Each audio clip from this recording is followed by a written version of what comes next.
नमस्कार साथियों, मैं सिद्धांत। ओलंपिक स्टडी में आपका बहुत बहुत स्वागत है। दोस्तों, एक वीडियो सामने कल आया था जो कि मैंने अपलोड किया था और आप लोगों ने वो वीडियो देखा होगा। उसमें से कुछ इन्फॉर्मेशन निकल के सामने आ रही है, जैसा कि जो कि संबंधित है पेट के रिज़ल्ट से और लेखपाल के एग्ज़ाम से। दोनों के बारे में कुछ क्लैरिफिकेशन दिया गया था उस वीडियो में। और जहाँ तक उसमें हम लोग समझ पाए हैं, वो जो आदमी है महाशय हैं, वो बोल रहे हैं कि आपका 15 नवंबर तक जो है यूपी पेट का रिज़ल्ट आएगा और इसके बाद में जो लेखपाल भर्ती प्रक्रिया है वो दिसंबर तक स्टार्ट नहीं हो पाएगी, यानी कि आगे भी जा सकती है और जाएगी भी। अब जब 15 नवंबर तक आपका यूपी पेट का रिज़ल्ट आएगा और उन्होंने ये बताया है कि बोर्ड पे इस टाइम प्रेशर बहुत ज़्यादा है। मतलब उनके ऊपर प्रेशर ये है कि जो पुरानी भर्तियां हैं, बोर्ड पे प्रेशर किसकी तरफ से है? मुख्यमंत्री की तरफ से है। आप ये समझ लीजिए साफ कि बोर्ड पे प्रेशर है और वो प्रेशर मुख्यमंत्री की ही तरफ से है। और इससे संबंधित जो भी पुरानी भर्तियां हैं, जो भी मतलब A to Z 2015 से लेके जब से इसका गठन हुआ है तब से लेके आज तक जितनी भी भर्तियां पेंडिंग है, कोर्ट केस है, यहाँ वहाँ का रिजल्ट लटका पड़ा है, इन सब पे काम करके 2 दिसंबर तक सारा का सारा काम निपटा के इनका रिजल्ट दे देना है और आगे भर्ती करना है इन सब का। ठीक है। अब आप ये समझिए कि अब जो पुरानी भर्तियां हैं 2015 से आयोग उस पर काम करने जा रहा है।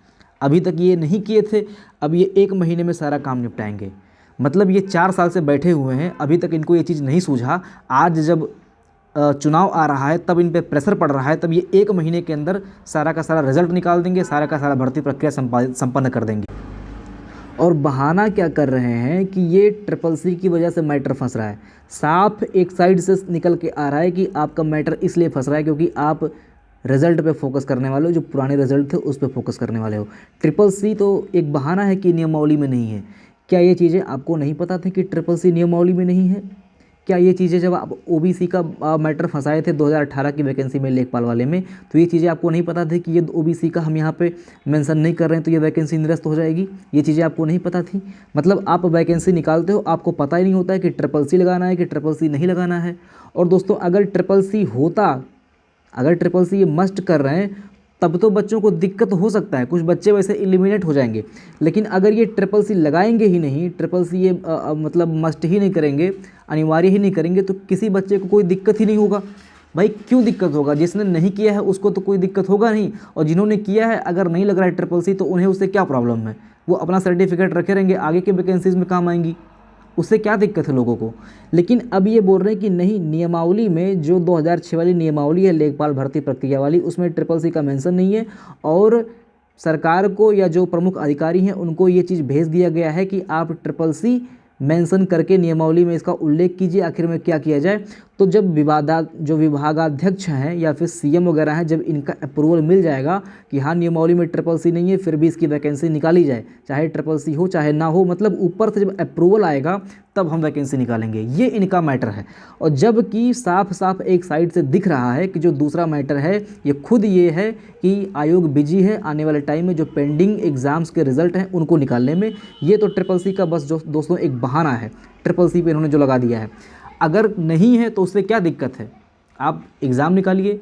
अब जब तक ये, दोस्तों मैं सच बता रहा हूँ कि जब तक ये नोटिफिकेशन निकालेंगे लेखपाल का, तब तक बच्चा 2 बार CCC कर चुका होगा, उसके पास इतना समय मिल जाएगा कि 2 बार वो CCC कर लेगा। और दोस्तों, अगर मेरा कोई वीडियो ऐसा बच्चा देख रहा है कि जो CCC अभी तक नहीं किया है, तो भैया आज आप निश्चिंत होकर CCC का फॉर्म डाल दीजिए।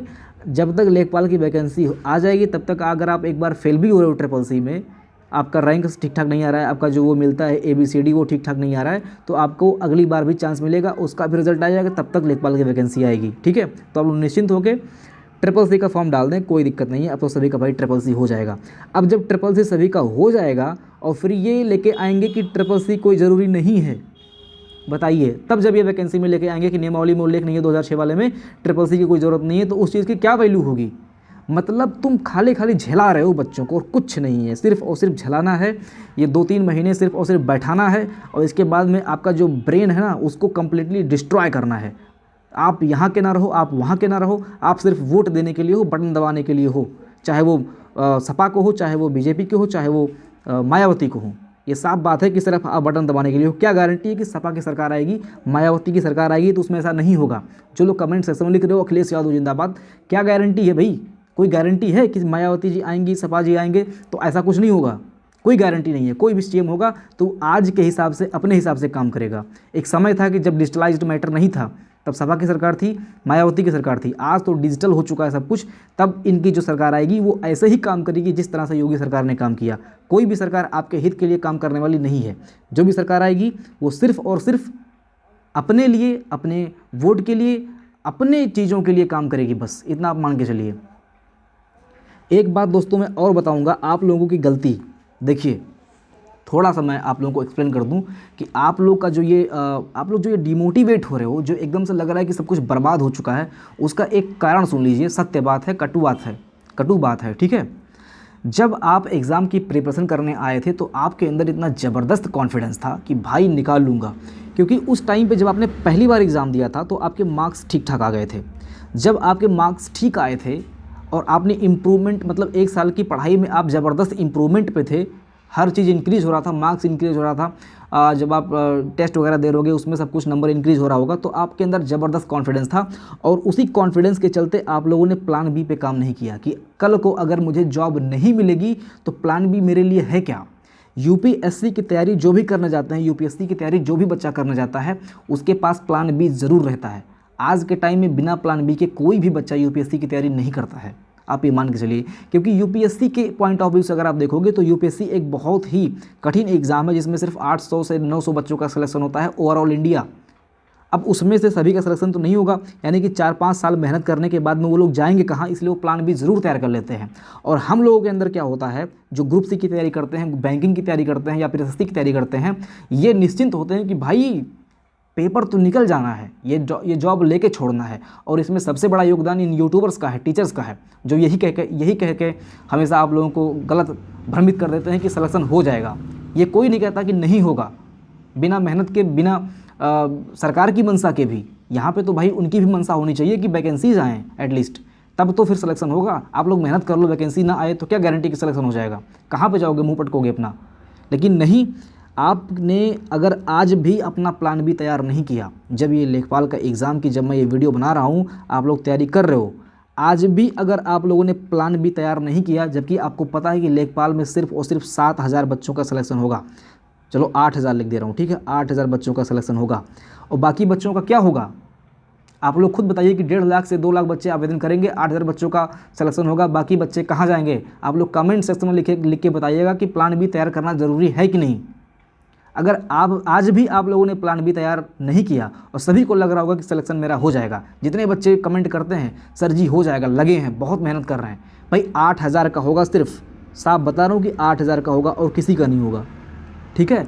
तो बाकी बच्चों के लिए मैं ये सूचना देना चाहता हूँ कि आप लोग प्लान भी तैयार कर लीजिए कि लेखपाल के एग्ज़ाम के बाद क्या करना है।